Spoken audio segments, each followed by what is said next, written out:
things. You cannot be anymore some kind of Wittgenstein or being very esoteric or anything like that. You have to be a group player, yes men and yes women. And I think this is a real problem for political science as well as other sciences at the moment. But I really appreciate your points and thank you for the speech. Thank you. Maybe we can take a group of questions. Yeah, that's what you're for sure. More people can ask yeah, questions. well, the gentleman and then Okay. I'm Terrell Carver from Bristol. Thanks, John. That was sparkling as expected. This is, excuse me, just a couple of factual questions about the NSF and the Coburn Amendment. What disciplines are there left that are not subject to this political requirement? Could you just fill us in on that? Among the social sciences, or just generally? In general, Well, but I mean, especially the social sciences would be interesting. The other thing is, it's $10 million doesn't seem a huge amount of money compared with the size of the profession in the US. So, I mean, can you kind of explain the significance or the significance or insignificance of the sum involved? Thank you. Okay. Do you want me to handle the factual question first, or? Whichever you think is, Could, if you want to, sure. Yeah. I mean, presumably to Well, be. It's I'll hang on to that, okay? Because I have actually a longer answer. Okay, thanks. So I'm Jennifer Parker from the Schumacher Institute in Bristol. It's a independent sustainability institute. And one reason we're independent is because in the UK it's very difficult to do transdisciplinary work, partly because the career structure and the brownie points are only awarded to people still very much in a silo, mode. And I just wonder if, what you might say a little bit about politics in transdisciplinary work.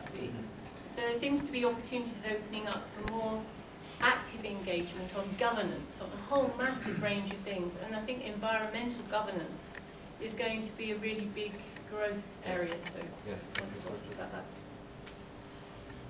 Can I take these three and then take? Yeah, that's Is that all right? I'll try to be quick. On the questions 1 and 3 actually are related because they both deal with sort of transdisciplinary, interdisciplinary kinds of work. The first question, as I understand it, is that it's necessary to be a team player or a pool player so that you get along with other disciplines, and that creates a challenge. And that we can't be so esoteric. And I do think that is sort of, and this addresses some of the questions in the third question too, is that I do think this is one of the futures too, is that whether we like it or not, we are going to have to be what you call transdisciplinary, what we call in the United States interdisciplinary, that we need to embrace other fields and do some of the other things or incorporate whether it's environmental politics. I would even say things like, which is the most controversial in the United States, is the study of genopolitics. Now, genopolitics is the argument that there are genetic markers that predispose people to vote and choose in certain ways. And this is a huge debate. It has raised enormous controversy, but it is a good example of interdisciplinary work. I mean, Jim Fowler up in San Diego has an appointment both in the medical school and in political science. And this is the kind of thing that I think is the future. This has enormous impact, not only for us, but enormous impact in the natural sciences. That we may necessarily, because of these kinds of developments, make the kinds of connections to survive with the natural sciences, with biology, or with chemistry, or with genetics, or with something else. And because we need to build on our alliances. Now, jumping to the third question, though, is that there's a silo system here, yes? Yeah, that makes it difficult to promote the kinds of transdisciplinary work that might address some of these challenges. Now, we have less of the siloing in the United States. I mean, the way it's structured is that, in fact, especially after post-Coburn, that's what we have. That we are going to have to be interdisciplinary. We are going to have to be transdisciplinary. This has been one of the buzzwords in higher education, is that although they may dislike us as a discipline, Senator Coburn has consistently said we need to fund more interdisciplinary work that binds the social sciences and the natural sciences, but not political science. And he doesn't like, Senator Coburn, by the way, is a historian. And I think that's part of the reason. Just the implication was that if you do transdisciplinary work, that means that you can't be awkward and that methodology isn't important, but actually the reverse is the case, that methodologically it's quite very challenging and very Oh, yes, well, there's not a single method, but then again, I don't think there ever is a single method. I think a methodology is a toolbox. And that if I were going to build a house, which I don't do, by the way, but I always use it as an analogy, if I were going to use, I would use one kind of hammer for one job and another kind of hammer for another job. Exactly. So I think that we should have always thought of methodology as a toolbox. Methods should never dictate what we study. It reminds me of a story. This is probably, I don't know if you have this story that's in here, but you know, we always tell our graduate students about why methods should never dictate what you study. It's about the drunken fellow looking for his car keys. Oh yes, you know this one, right? And he's looking under a lamp in the street, and someone comes, what happened? I lost my car keys. Well, where did you lose them? I lost them somewhere over there. Why are you looking here? Because the light's here. Which is it's sort of tantamount or similar to saying that my method drives what I ask. And that should never be the case. Well, let me just jump real quickly to Terrell's question about, some of the factual part about what fields are left in NSF. Well, certainly NSF still funds the science, technology, engineering, and mathematics fields. So those are still under the NSF umbrella. And they're not being touched. In fact, exactly the opposite. They think funding is being enhanced for these areas, largely at the expense of the other social sciences. Among the social sciences, economics is included in the NSF, as is sociology, as is anthropology, as is geography, as is urban studies, I think. Urban planning is also included as well, as is psychology. Psychology actually has its own division, whereas the others are sort of all bunched together, but SBES, which is social, behavioral, and economic science, that's sort of the conglomerate division. And that's what's getting the brunt of the hit. Whereas it also has the smallest budget, I think, of all the divisions. But $10 million, it doesn't seem like a lot, but it actually is quite a lot in terms of funding for political science work. I mean, our grants are not nearly as big as the grants they receive in the natural sciences, like one of my colleagues at UNT is talking about. Oh, he got a small grant for $5 million. I think, that's a small grant? I look at our $300,000 grant, well, that was huge, but I guess not. But it does fund some major work, like the American National Election Study is funded continuously since, I'm not sure since 1948, but for a very long time.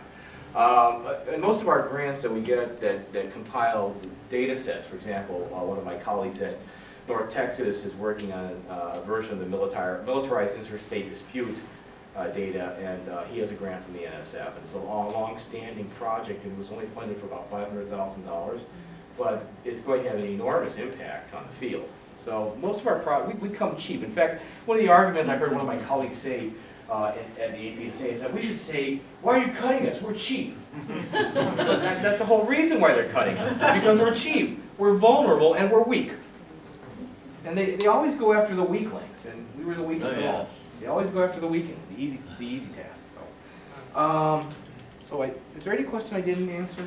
And I've got some more coming up. Okay. So if the gentleman there, and then I think the gentleman behind him, and the gentleman back there.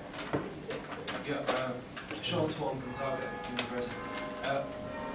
Can what you're saying be paraphrased kind of like this?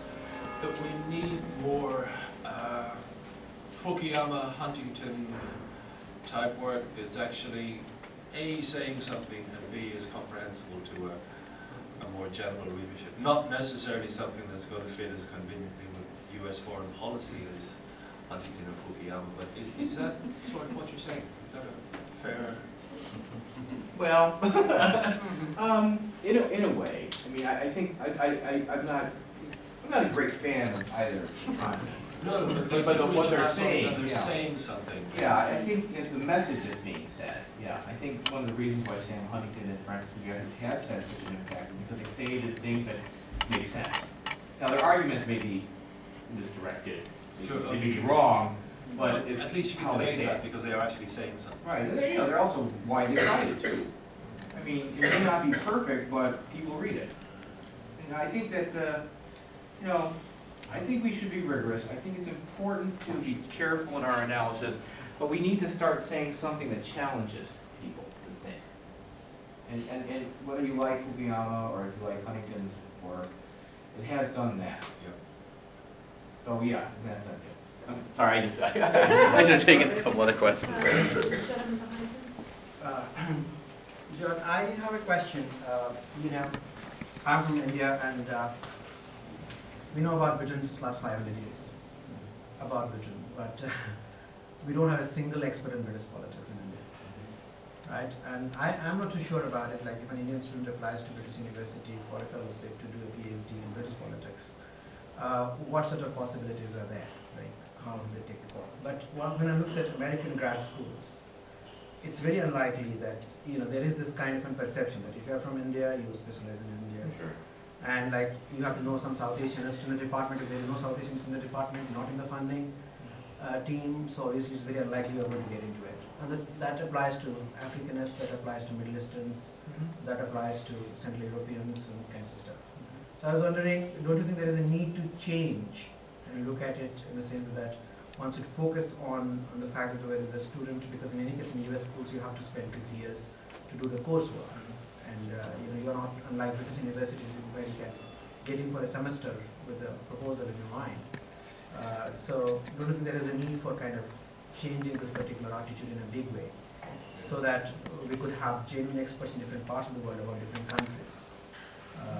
So that's one question. The second is this: so we're looking at the fate of the discipline. Over the last 3 decades, if you look at, you know, major events, collapse of Soviet Union, Arab Spring, rise of Al-Qaeda, none of these things were predicted by comparativists. And that has kind of dented the credibility of comparativists. And in my sense, one of the reasons that most of us kind of moved into quantitative research, so field studies have kind of been neglected in a big way. So a lot of writings did not inform the basis of field studies. They kind of got carried away with media reporting and stuff like that. So I was wondering, like, what kind of implication that has, and whether there is a need to change that. Okay. And then the gentleman at the back. Yes, thank you. Jeff Muir from St. Andrews University. Actually, my question kind of follows straight on from the previous gentleman. I have a joint appointment in psychology and in politics. So my psychology colleagues think that I write politics, and my politics colleagues think I write psychology, and neither of them think my work is that good. Right? Very nice colleagues. But so, in a way, I really appreciate what you said in your presentation, what you've said as comments here about the need for interdisciplinarity. But in a way, I guess the question I want to ask, and I'm glad that you are on the editorial board for the review, is where's the role of editors here? That in a way, you know, is the move here that we don't do citation counts, right? One of the reasons why Huntington's so cited is if you want to trash him, you have to cite him, right? One of the best cited people is to write something absolutely ridiculous that everyone has to tear down as a So is this also part of changing a culture of what's good work? And so how can we move editors to think more about including interdisciplinary work? And then to the comment from the previous gentleman as well, Michael Buravoy, who was the president of the International Sociological Society, gave a wonderful talk about the need for global sociology, that basically right now we've got a monopoly of transatlantic Anglo-American English language publication, and if you don't publish in English, you're not a figure in global sociology. How do we open those doors to include not just other voices, but to include other voices that are field studies, that are in their languages, that we can read either in translation, but that we don't shoehorn everyone into Anglo-American scholarship as being the only valorized or legitimate scholarship? Can I answer these two? Yeah, why don't first? you Okay. just do it? So the first question about you know, people being sort of put into certain categories. I mean, it reminds me of the study of American politics. If you're black, you must study African American politics. Or if you're Hispanic, you must study Hispanic politics. And actually, everyone looks at me and says, "Don't you study Asian American politics?" I had my career started studying post-communist politics, which was my love. Why is that? So yeah, we do have this tendency to silo people, except for Americans. I should say white Americans. White Americans seem to be able to study anything without question, but that's not true for the most of the rest of the world. I think that is necessary to change that. And I think the best way to do that is that we have more and more scholars from India who study British politics, or more Asian American scholars studying Africa, or more African American scholars studying international relations, and they show that this is now a possibility. We're not nearly at that point. Not nearly at that point. But so I don't have an easy answer for this. But I think we as a discipline have to start thinking beyond some narrow stereotypical boundaries. I should write a book and put some time. Yeah, maybe. Well, I try to say that as much as I can. No, I don't study Asian American politics. Frankly, I find Japanese politics very boring. I find it very boring, so I prefer something else. They always ask me, why don't you do that? Because it's not interesting to me. The other question about not being able to predict anything, that's true. I mean, we weren't, but I don't think we can point predict anything anyhow. I don't think meteorologists can point predict when it's going to rain. I can say that neither can economists either. I think what we can do is say, and in our defense, I was a graduate student shortly before the collapse of the Soviet Union, right? Yeah, no one could have point predicted that it would happen at that moment. But there certainly were those who were saying that this was happening. There was fundamental systemic decay, and that it had been going on even prior to Gorbachev. And that Glasnost and Perestroika simply accelerated what was going to happen. So yes, we did not predict that the coup would fail in August 1991 and the Soviet Union would collapse in December. We didn't do that. But we did know something fundamentally different was happening, and that the system was no longer sustainable in our defense. So we couldn't predict the Arab Spring either, but I think many scholars did know there was something happening, that there was a fundamental lack of legitimacy for these octogenarian presidents who were no longer in touch with their realities. Okay, so, but I doubt if any of us could point predict anything. But I'm not sure that any so-called natural scientists could predict anything either. I'm not sure that's a failure on our parts. But I do think that we should be more systematic in what we do. I mean, in actually early post-con, although it was in post-con at the time, I remember the dominant figures were people like Jerry Huff, who were like glorified criminologists, essentially, who stood on where on Lenin's tomb, right? That's not going to do it. So I don't think we're able to predict everything, but I think we're better able to do it now than we were back then. Okay. And just question about the discipline and the role of editors. Well, this is a very challenging question because we can always talk about interdisciplinarity, but how are we going to do it, right? When will the journals accept something that perhaps is out of the norm? And I can't say that we will do that immediately. I mean, we can move gradually, but one of the arguments about the APSR is that it's the APSR. It's the American Political Science Review. Now, we're moving away from just the American part, but it's still about political science. So, we do have submissions that are interdisciplinary from other fields, but they rarely talk about politics. And they end up talking about sociology or economics, and then when we reject them, they say, well, why did you do that? You said you were going to be interdisciplinary. Well, yes, but you have to talk about politics, too. So, I tend to think that people who complain out about interdisciplinarity or the lack thereof in the journals are often those who feel sort of left out because we don't publish their work. And what they want is sort of a quota system. They'll have certain articles dedicated to this field, certain articles dedicated to that. And my response is that we cannot do that. And the review is not meant for a collection of highly specialized topics. It's not a quoted journal. It's the review. It's a general journal that appeals to all political science. Now, what we do is we encourage our authors to do two things. One, address a topic that has broad implications, that should have implications not only for the country you study or the field that you're in, like comparative politics, but says something or can speak to an Americanist, can speak to an IR scholar, that can speak to a theorist. And that's what we value, and that's what we say in our editorial line. Okay. But we will not set quotas. We will not say that certain people studying international political sociology will have this number of articles, or certain people studying political theory of the classics will have this many articles. We cannot do that. All we can do is say that if you're going to write on Ghana, You tell us why what you found in Ghana says to everybody else. That's the best we can do. I mean, I think, in all fairness, too, most of the major journals are beginning to think this way, too.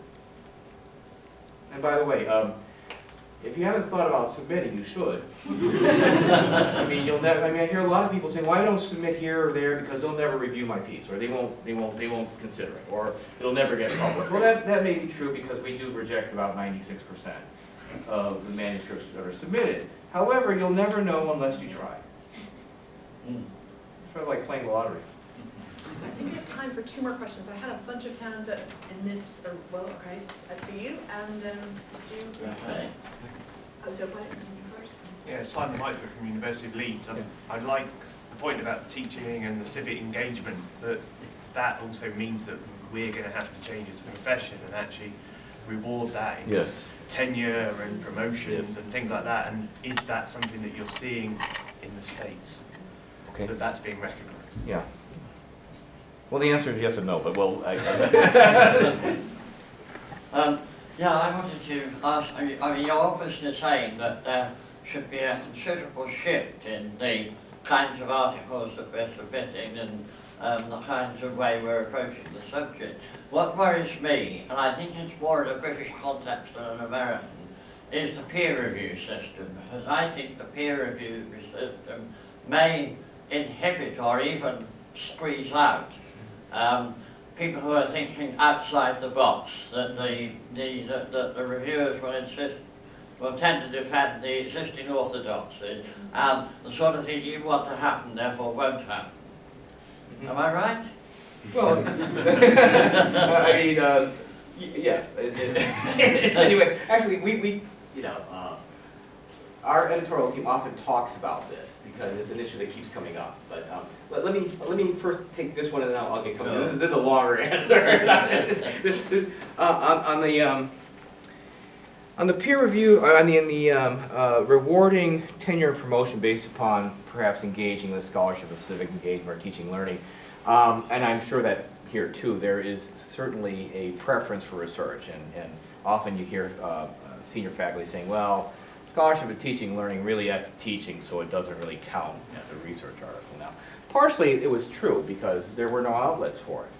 I mean, one of the reasons why we created the Journal of Political Science Education was to create an outlet for this kind of work that was peer-reviewed, that was published by Routledge, which the imprimatur gave it certain cachet, right? That's why the APSA created a conference called the Teaching Learning Conference so that there would be manuscripts that would be available to the journal for peer review, right? And so by creating such outlets, then a potentially probationary faculty who was up for tenure and promotion could say that, well, here is a APSA journal that is peer-reviewed, published by a very notable publisher. And that makes their case much stronger. So that was the whole reason why we created the journal. And I think, over time, I think there's some changes in attitudes. Now, it's not happening everywhere, I will say that. I mean, like at my university, which is a Research 1 university, it probably won't count as much. If that's all you have on your file, that's not going to count very much. However, about 80% of the jobs in the United States are not at Research 1 institutions. They are primarily undergraduate institutions, and we saw that we were writing many more letters of promotion and tenure and support, so that these institutions are in fact counting for promotion and tenure articles that appeared in the Journal of Political Science Education, which had not happened before. And largely because they could make the case, it's published by Routledge, it's sponsored by the APSA, and it's peer-reviewed. And we only had a 22% acceptance rate, which helped too. So, I mean, I'm not sure if you have a similar journal in the UK. Well, actually, Politics is very interested in getting submissions on teaching and learning. I think Visa as well is still plans for the teaching and learning journal. We're working on a journal. Okay, working on a journal. In the meantime, Politics is very interested in teaching and learning submissions. So I think having a journal legitimizes these claims. I mean, prior people couldn't do it because, well, so I presented a conference paper and it went to my desk, or, I work on this, and they said, well, where's your publication record? But having a journal, I think, helps that. Okay. Now, a question about the peer review system. It's very true. I think that our peer review system is quite conservative. In fact, it's a gatekeeping system. And, you know, as editors, we are not all-knowing, so we don't know what's the agenda of the reviewers. All we can do is trust the jury, and the jury decides, and that's all we can do. And the peer review system is inherently conservative. And it does not promote innovation. Often the critiques are, well, where is the citations to my work? Or maybe you should do it in this way, which is a replication of what the reviewer says, right? Exactly. Or maybe you shouldn't be asking such questions, or maybe something else. And, you know, I think all of those are sort of part of the journal review process, and I think every journal is sort of guilty of it. And it's sort of institutionalized. You know, I know there's been discussions about alternative review processes, like public review. In other words, it's not blinded, but you just, you know, put it out there like a Wikipedia, and then everyone publicly reviews it. There's certainly that being considered, at least for a new journal that's being promoted by APSA. Now, is the APSR going to change? Probably not. I mean, it's been so institutionalized for so long, this would be a major sea shift. And also, personally, I think that despite all of its problems, the peer review system is much like Churchill's democracy. It's not the perfect system, or it's the worst possible system, but it's better than all the others. And until we have some kind of alternative system that can take its place, we're stuck with it. But I do agree that the way it's structured, it's inherently conservative and tends not to reward things that are much out of the box. That's the reality we live in, but until there's an alternative, that won't change. Now, I will say that, and this is only in the work, but the APSA is thinking about launching a new journal with a new mission that deals with things like replication studies and, you know, research notes and things like that, that will have a different review process. It'll be much more like a publicly reviewed system as opposed to a peer-reviewed system. And that might change the culture if that succeeds, but that's a few years down the road. I think we're actually all out of time. So thank you, John. Thank you. For,